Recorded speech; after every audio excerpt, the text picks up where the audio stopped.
The Life Divine, Chapter 25, The Triple Transformation. So this is the third motion. So I think we'll take a little before that. We'll take it from a paragraph before just to get the continuity.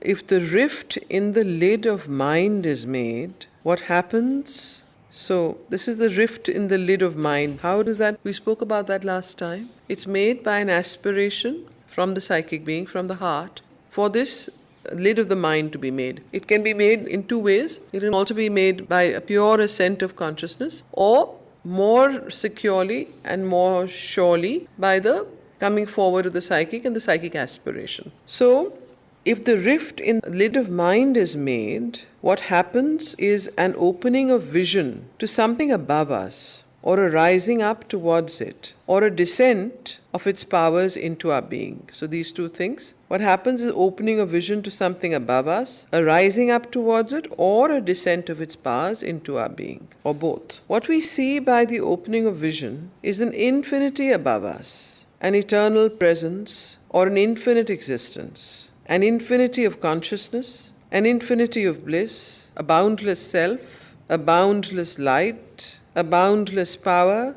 a boundless ecstasy. It may be that for a long time, all that is obtained is the occasional or frequent or constant vision of it, and a longing and aspiration, but without anything further. So it may be that for a long time all that is obtained is this, right? This vision of it, right? But without anything further. Because although something in the mind, heart, or other part of the being has opened to this experience, the lower nature as a whole is too heavy and obscure as yet for more. But there may be, instead of this first wide awareness from below, or subsequently to it, an ascension of the mind to heights above.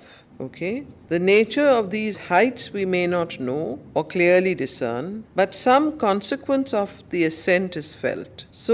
But there may also be, as a consequence of this wide awareness from below, an ascension of the mind to heights above. However, we will not know or clearly discern what these heights are, but we will feel the consequence of this ascent. There is often, too, an awareness of infinite ascension and return, but no record of or translation of that higher state. This is because it has been superconscient to mind, and therefore mind, when it rises into it, is unable at first to retain there its power of conscious discernment and defining experience. But when this power begins to awake and act, when mind becomes by degrees conscious in what was to it superconscient, then there begins a knowledge and experience of superior planes of existence. The experience is in accord with that which is brought to us by the first opening of vision.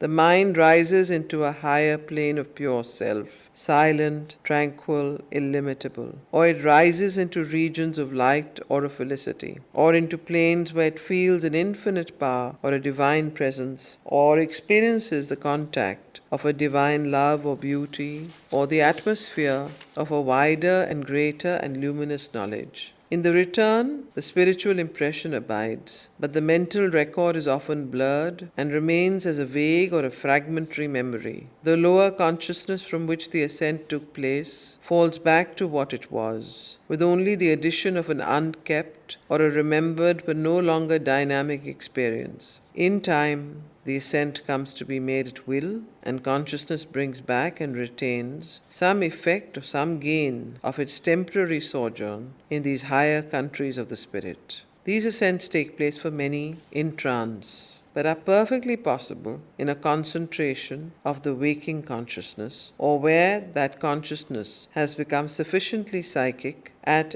any unconcentrated moment by an upward attraction or affinity. But these two types of contact with the superconscient, though they can be powerfully illuminating, ecstatic, or liberating, are by themselves insufficiently effective. For the full spiritual transformation, more is needed.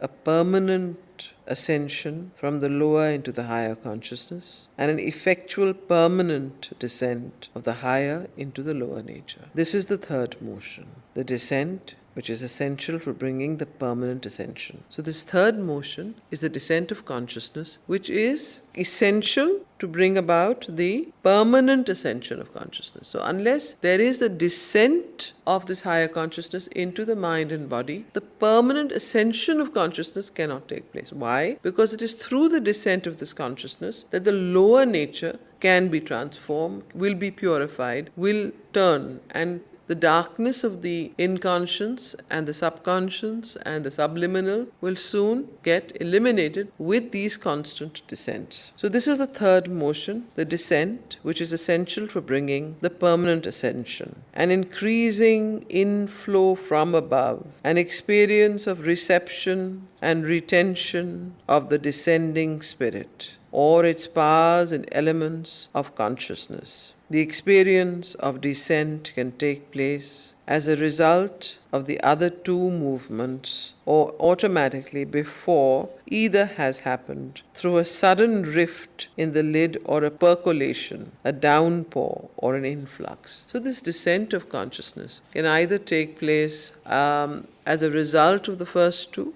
or it can also take place as a sudden percolation or descent without the first two, even just as a experience. So it depends on each person. Is it clear? Any questions? So this experience of descent can take place as a result of the other two movements or automatically before either has happened, through a sudden rift in the lid or a percolation, a downpour or an influx. A light descends and touches or envelopes or penetrates the lower being, the mind, the life or the body, or a presence or a power or a stream of knowledge pours in waves or currents, or there is a flood of bliss or a sudden ecstasy. The contact with the superconscious has been established. For such experiences repeat themselves till they become normal, familiar, and well understood, revelatory of their contents and their significance, which may have at first been involved and wrapped into secrecy by the figure of the covering experience. For a knowledge from above begins to descend, frequently, constantly, then uninterruptedly, and to manifest in the mind's quietude or silence. So, for a knowledge from above begins to descend, frequently, constantly, uninterruptedly, and to manifest in the mind's quietude or silence. Intuitions and inspirations, revelations born for greater sight, a higher truth and wisdom enter into the being. A luminous intuitive discrimination works, which dispels all darkness of understanding or dazzling confusions, puts all in order. A new consciousness begins to form. The mind of a high, wide, self-existent thinking knowledge, or an illumined, or an intuitive, or an over-mental consciousness with new forces of thought or sight, and a greater power of direct spiritual realization, which is more than thought or sight, a greater becoming in the spiritual substance of our present being. The heart and the sense become subtle, intense, large, to embrace all existence, to see God, to feel and hear and touch the eternal, to make a deeper and closer unity of self and the world in a transcendent realization. Other decisive experiences, other changes of consciousness determine themselves, which are corollaries and consequences of this fundamental change. No limit can be fixed to this revolution, for it is in its nature an invasion by the infinite. This effected little by little, or in a succession of great and swift definitive experiences, is the process of the spiritual transformation. So what is the spiritual transformation? What we have just read, this effected little by little, or in a succession of great and swift definitive experiences, is the process of the spiritual transformation. When all of this happens, this third motion that we read, the descent, the light, touching, the knowledge pours in, the revelations, the intuitions, the inspirations, the bliss, the higher truth and wisdom entering into the being, a luminous, intuitive discrimination working, dispelling all darkness of understanding or dazzling confusions, putting everything in order, a new consciousness that begins to form, the mind of a high, wide consciousness of intuitive or overmental, new forces of thought and sight, greater power of direct spiritual realization, and so on. So this is the way that this spiritual transformation begins to take place. Now here, this is a description of the spiritual transformation, not of the psychic, which is quite different. So this certainly happens from the higher planes of the higher mind, and then percolates light, bliss, power, ananda. So it achieves itself and culminates in an upward ascent, often repeated, by which in the end the consciousness fixes itself on a higher plane, and from there sees and governs the mind, life and body. It achieves itself also in an increasing descent of the powers of the higher consciousness and knowledge, which become more and more the whole normal consciousness and knowledge, a light and power, a knowledge and force, are felt, which first take possession of the mind and remold it, afterwards of the life part and remold that, finally of the little physical consciousness, and leave it no longer little but wide and plastic and even infinite. So how wonderfully the description goes. This is because of the descent of consciousness that takes place. Please understand that this is the very, very, very particular nuance and difference between the integral yoga of Sri Aurobindo and the yoga of spiritual transformation, which is the traditional yoga, where one goes towards an ascension of consciousness. Very similar. You have that experience. But that descent, you stay there in samadhi or trance, but that descent into the lower parts of the mind, the body and the life, that is the whole vital being, does not take place. The physical being does not take place. So this is very, very important in understanding what does the spiritual transformation mean in the triple transformation of the integral yoga. This is not the spiritual transformation that we speak of in, say, the yoga of Patanjali or the yoga of the Gita or the yoga of Vashishta, or whatever the other hundreds of different yogas that one has heard of. So this is a very particular, feature of this yoga. Why?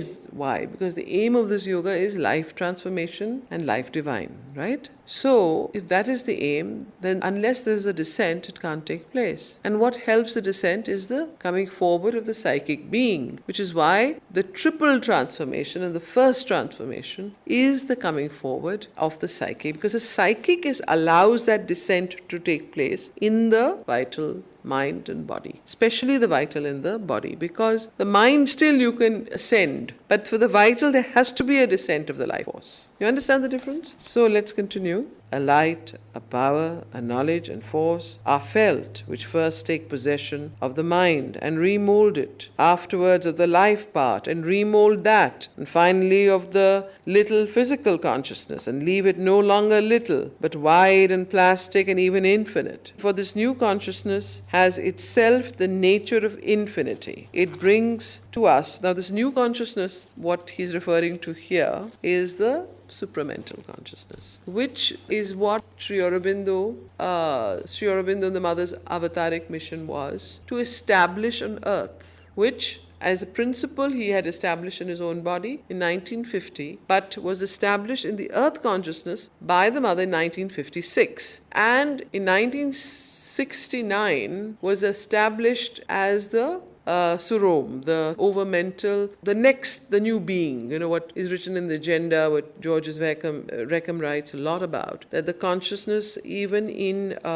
what Mother says is children, and was much more operative in the evolutionary process of birth and of the human being. So where she talks about a new being, she talks a lot about it in from the year 1969 onwards, much more 68, 69. She starts talking about it around 1960s, but really speaking, she especially makes mention of that the children born will from that time onwards will have it inherently more easier for them to access it, will be able to sort of, it's now in not only in the subtle physical atmosphere of the earth, but also in the more, it's become more and more in the evolutionary whatever word you want to use it. It's become part of in the human consciousness, it has involved itself and is evolving. So she talks a lot about the new children and the new consciousness that is born in children, and how even their physical beings, when you see children being born, you will notice that they will have bigger heads and they will have smaller bodies. And she says that they have a certain calmness and a certain wisdom and a certain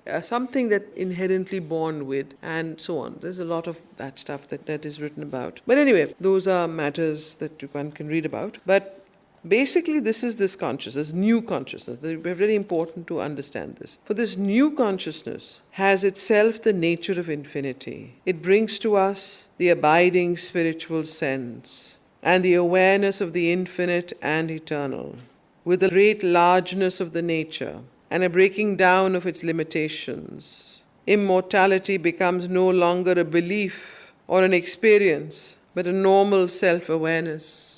For this new consciousness has itself the nature of infinity. It brings to us the abiding spiritual sense and awareness of the infinite and eternal, with a great largeness of the nature and a breaking down of its limitations. Immortality becomes no longer a belief or an experience, but a normal self-awareness. Now, look at the films that are being made for children in this century.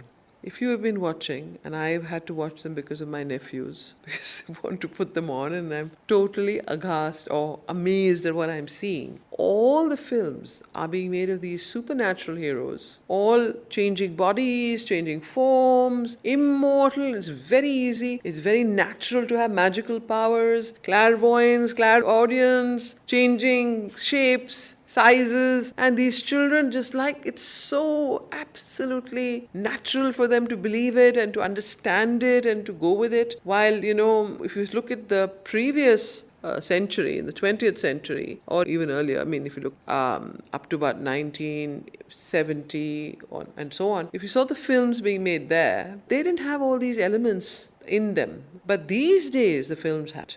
All of them have it. And you have Mr. Marvelous, and all the heroes come together, and then they do all kinds of things. Have you seen them, any of you? So you see a lot of that. And there are also some others. Captain Marvel, then there's another one, Adventures, then there's something else. I don't know what they are, but they keep putting them on. So first I was watching them more like, what are these guys? They're all into this world of total make-believe, like no relation to reality. But then I realized that actually there was a relation to reality. They believed this. This was inherently in their gene. Immortality is not something that they had a belief in. It was right there. It was genetically coded in them. And it is coded in these children. Mother said in the 1960s, here was 1969, she says, a new consciousness has been born. The children born from now on will carry it. Those are exactly her words in the agenda. So, so for us, they are practices. These are the ones. Aspiration to a new world, aspiration for a new life, aspiration for a new consciousness,